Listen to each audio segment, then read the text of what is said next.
Hi, this is Andrew. Thanks for joining me. This video covers the basics of static routing and where we need it, why we need it, and how to configure it. So I have a diagram right here, and if we look at it, we have two routers, some switches, some PCs. So basically what we're looking at is three networks here. We have the 10.0.1.0, 10.0.2.0, and on the far side here we have 172.16.1.0. So we have those networks set up. Now let's try from PCB. If we look, we have 172.16.1.10, 172.16.1.1 is its default gateway, and we're going to try a ping from here. And if I do ping 172.16.1.1, pinging its default gateway, we're getting replies. Now from here, obviously I can ping on this network, but if I try to ping the other side of R2 in this case, that's going to be ping 10.0.2.2. This router interface is 2.2. This router interface is 2.1. So 2.2 is the other side of the R2 interface. And when we try to ping that, it works as well. What happens here is the PC looks and says, this isn't on my network. I need to send it to my default gateway. We already saw it can reach its default gateway. It reaches the router. The router says, that's this other interface. I can send it back. Now, if we try to ping 2.1, that actually has to go all the way to R1. Now, what will happen here is the ping will go up the switch to the router. The router says, I know where 2.1 is. It sends it to 2.1. 2.1 doesn't know anything about the 172 network. So if I were to open up, you can see that it was failing. But if I open up this router and I do, let's get some space here, and I do show IP route, I can see that it knows about the 10.1 network and the 10.2 network. Those are directly connected. It does not know anything about the 172 network. So in order for this router, R1, to communicate with anything on the 172 network, it needs to know it exists. So what we can do is say, let's do a conft, and we're going to do an IP route, and we're going to say, if you want to get to the 172.16.1.0 network, 255.255.255.0, we have two options here. If I do the question mark, we can say, what is the forward router's IP address? And realistically, the other thing we can say is, what is the exit interface? Now we're on R1. I didn't name it in the actual order, in the actual router, but we are, you can see it's the label, it's on there. So if we want to get from R1 to the 172 network, we can say, we can give it the IP address, 10.0.2.2. That's R2's IP address.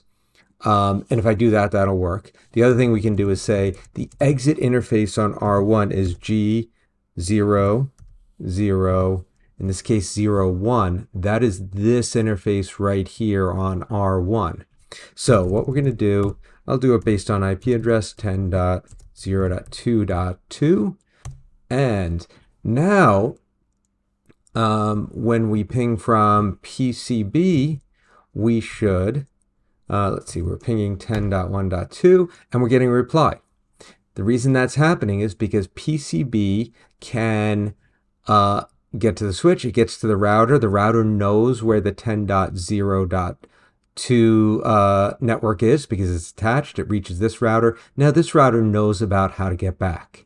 Now the next thing we can do is, what if we try to ping PCA or anything on this side of the network? Let's do PCA, and what happens is, if we try to ping 10.0.1.10, that's PCA's IP address, it's going to get to R2, and R2 is going to say, I don't know where this 10.0.1 network is. The reason for that, and we'll just take a look here, we can show IP route, and here R2 knows about the connected network, the 2 network, and 172.16. So when I ping this network, it doesn't know anything about it, and it says I can't reach that host, and that's what the router is saying.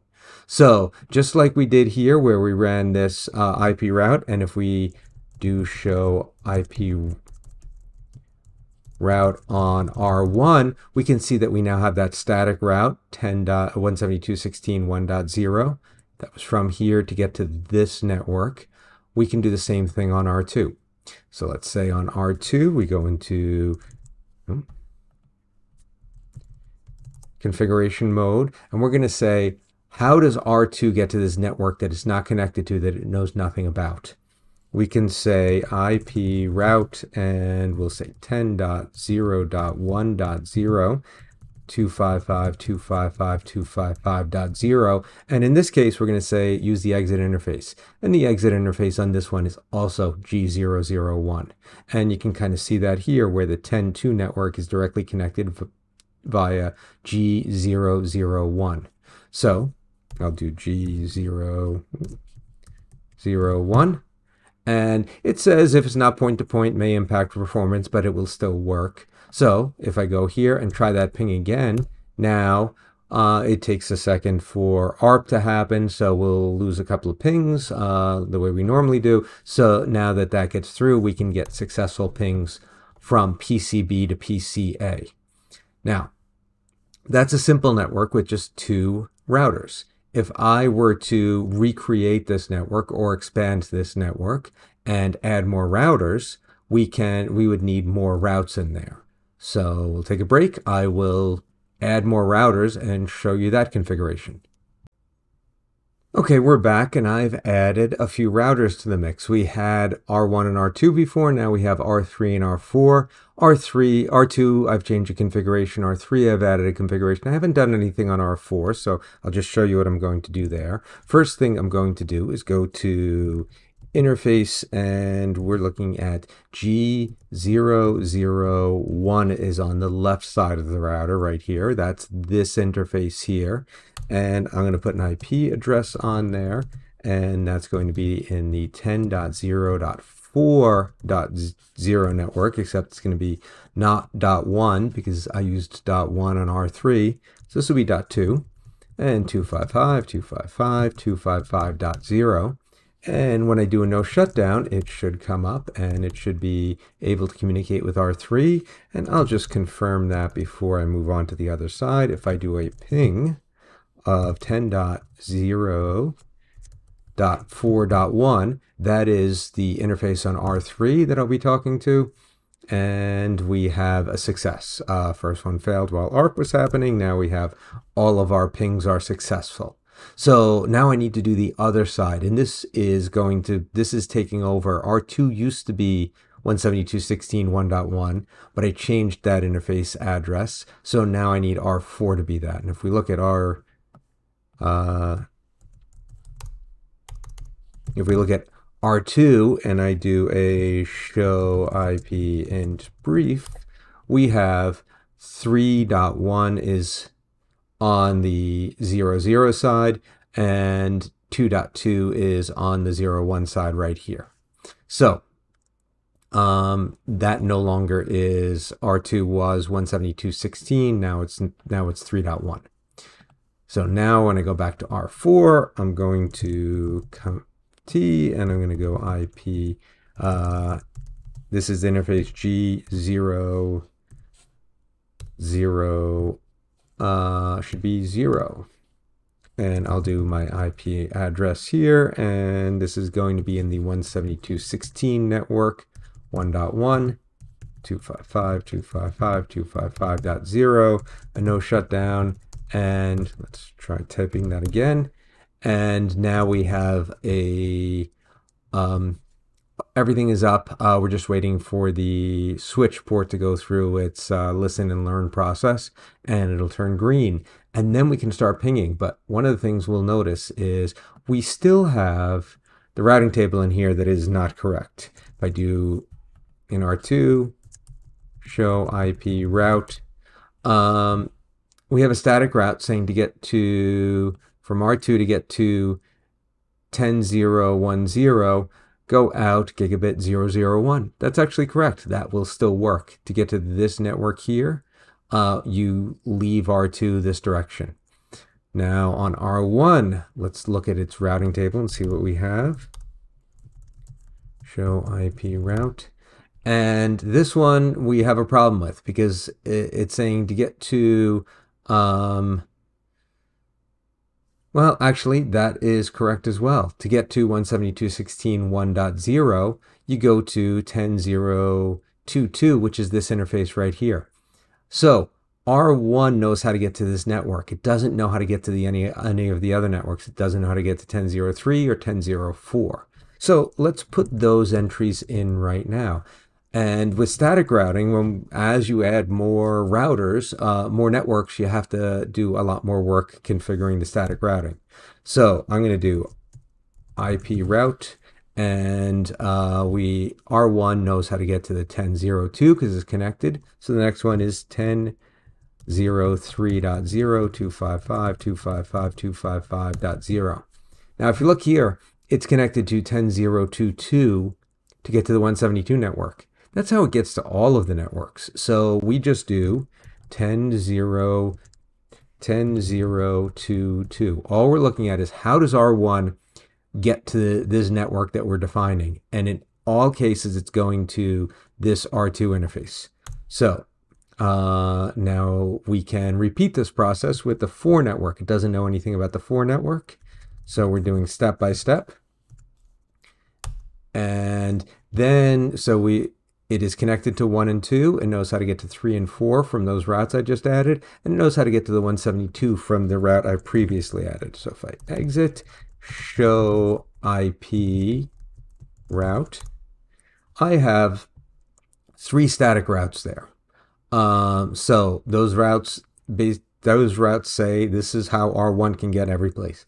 Now, if you remember, if PCA tries to ping PCB, it's going to send it to its default gateway. Its default gateway is going to say, I know how to get to the 172.16 network, send it to R2. R2 no longer knows how to get to the 172.16 network. So we need to tell R2 how to get there. Now, if we open up R2, we see it knows how to get to the 10.1 network, even though it's not connected because we have a previous static route. So R2 needs to know how to get to the 4 network and the 172.16 network. So if I go into configure T and I do IP route, we're on R2. So we want to tell it how to get to the 4 network first, 10.0.40. 10, let's try that again. 10.0.40. 255.255.255.0. And it's going to be from R2. We're going to go to this interface here. So I'll give it the next hop. I'll just do that because it's a little easier to keep track of right now. And that is 3.2. So we're on the 3 network and we're saying to get to the 4 network, just forward it to R3's interface right here with that address. Now, the other thing we want to do is the same, except instead of the 4 network, we're doing the 172.16 1.0 network. It's also a /24, 255.255.255.0, same direction. And now R2 is configured with all other routes. Now when we get to R3, it's going to be a little bit different. So on R3, we have, let's show IP route. R3 knows about its connected networks, 3 and 4. It doesn't know about 1, 2, or the 172.16. So when we tell it about those networks, we need to say IP route, and we'll start with the 10.0.1.0, 255.255.255.0. Now this is R3, that's this router here. In order to get to that network, it needs to go to either out of this interface here or into this next hop here. So I'm going to do the next hop, which is 10.3.1. That's 10.0.3.1. And then we can repeat that with the 2 network. So now this is where it's a little bit different. When we look at R3 can talk to the 4 network already. The 172 network is going in a different direction. We already had R2 configured, so we didn't notice this, but when we're doing R3, Some of the networks, it goes out the left interface. Some of it goes out the right interface. And this one, it goes out the right interface. If you did this and put the 172.16.0 network here, if you're trying to send something from PCA to PCB, it would go up here. R1 knows how to send it. It knows to send it here. R2 knows how to send it here. If we left this command as is, R3 would say, okay, in order to reach the 172 network, I need to send it back to R2. And what happens is we'd have a loop. It would just keep going back and forth because R3 says this is where it goes. R2 says this is where it goes until the time to live expires, and it would end. It would get discarded. Message would be sent back. So what we would do now, instead of saying to go to to the 172 network instead of the R2 address, we wanted to give it the R4 address. So that is, let's see, 0255, fixing what I did wrong. Now we need to tell it, in order to get to the 172 network, we want to go to R4's IP address, which is 10.0.4.2. Now, if we do show IP route, we have the static routes are saying in order to get to these two, we go out 3.1, where we go to 3.1, that's R3's interface. In order to go to the 172, we go to 4.2, which is R4's interface. So it's all about where do you go from here to get there. So now we can do the same on R4. Now on R4, it knows about the 4 network and the 172.16 network. So everything it's doing is going to go back to the 1, 2, and 3 networks. So we can get out of interface configuration and we'll do IP route. And this is going to be 10.0.1.0, 255, 255, 2550. And it is from R4, we're going to do 10.0.4. That's this network right here. And .1 is the R3 interface. That's the one on the right I did is .1. The one on the one on this side, the one on the right of the router to the left of the network is .1. The other one is .2. So this is going to be .1. Now I can just keep repeating this command and just changing this octet here. And I can say 2, and then this one is 3, and that should cover it. That should allow us to get from PCA to PCB, because now all of the routers know about all of the networks. So if I open up PCA and I go back to my command prompt, and let's try to ping 10, actually let's try to ping the whole thing, 172.16.1.10. That is PCB. From PCA, we're trying to ping PCB. It'll take a minute for ARP to happen, but if I did everything right, we will eventually get pings that are successfully going through. And there we go. So ARP happened. We now have replies from PCB. If I repeat it, it'll go a lot faster this time. And obviously from the PCB side, we can repeat those ping commands I did earlier, 10.0.1.0, and that is getting to PCA, and that is happening as well. We've already done the ARP process. So if I needed to troubleshoot this, if something wasn't working, and let's try doing that by saying R3, we're going to remove a route in R3. We're going to say that, let's see, no IP route.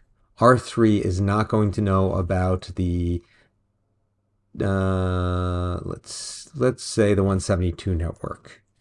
172.16.1.0, 255, 255, 255.0, 10.0.4.4.2. So now if we show our IP route, R3 no longer knows about the 172 network. So if PCA tries to ping it, we should get a failure. It doesn't work. Now it's kind of telling us 10.0.3.2, we'll get timeouts, we'll get some weird things. We're getting these replies, but these replies are not from our destination, so they are not actual replies. We go here and can repeat that command going back to PCA. We're running into other issues. Now, if we didn't know what the problem was, what we could do from PCA, we're going to start by pinging our default gateway. Can we get there? So 10.0.1.1, and that tells us we can get there. The next thing I like to do is ping the other side of that router, 10.0.2.1, and that's working. Okay, so now we can ping in the next router, the next hop we're looking at, R2. So I'll ping 10.0.2.2, and that's still working. Then I can ping the other side of that router in 10.0.3.1, and that's still working. So now I can ping 10.0.3.2, and that's still working. And if you think about it, well, R3 is the one we broke. How am I getting to 3.2? Even 4.1 I'm getting to, which is R3. So I'm not seeing, if you're just doing this, you're saying, well, I can ping R1, R2, R3 from this side. I can ping R4. I can ping 10.0.4.2. But then when I ping the other side of R4, the 172 network, that's where it fails. So we didn't really find out anything from pinging from this side. 172.16, 1.1, and we get a failure. So let's try it from this side. And if we ping, we'll start with our default gateway, 172.16, 1.1. And then if we ping to R4, the other side of R4, that is 10.0.4.1. Oh, no, it's not 4.1. It is 4.2. And that's working. And then we get to 4.1, and that's where it fails. So that tells us that this is somewhere, our problem is somewhere in here. So we could look at R4 and we could say, is routing a problem in R4? Or we can look at R3, and since we know it's R3, we can go back in, and this is the route I removed. So I will just add it back in. I could have typed the full thing. Now when I go back to PCB and try 4.1, I get a reply. I know things should be working again because they were working before. And I should be able to ping everything in the path. This is getting back to PCA. So from a troubleshooting perspective, that's one method. Another method, we can use traceroute. We can go in and just map out all of our routing.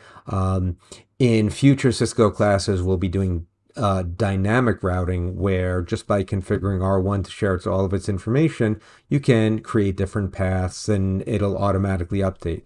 Right now, if I were to add another router and I had connections for it, I could have a different way of getting there, and I could have different priorities. I have another video that covers floating routes, where we can have different priorities for if there's more than one way to get there. This is a very simple R1, R2, R3, R4 in a line. So this is worth practicing. Just pick network addresses. Obviously, it helps to write them down so you're clear about which IP addresses. I just had these labels, and that kind of helped, but it was still very easy to make a mistake. Very easy to say which side am I looking at. But definitely write it down, give it a try, try to do this configuration on your own, and that can really help you reinforce the idea of which routes are needed to make things work. So that's all I have for you today. Thanks for watching.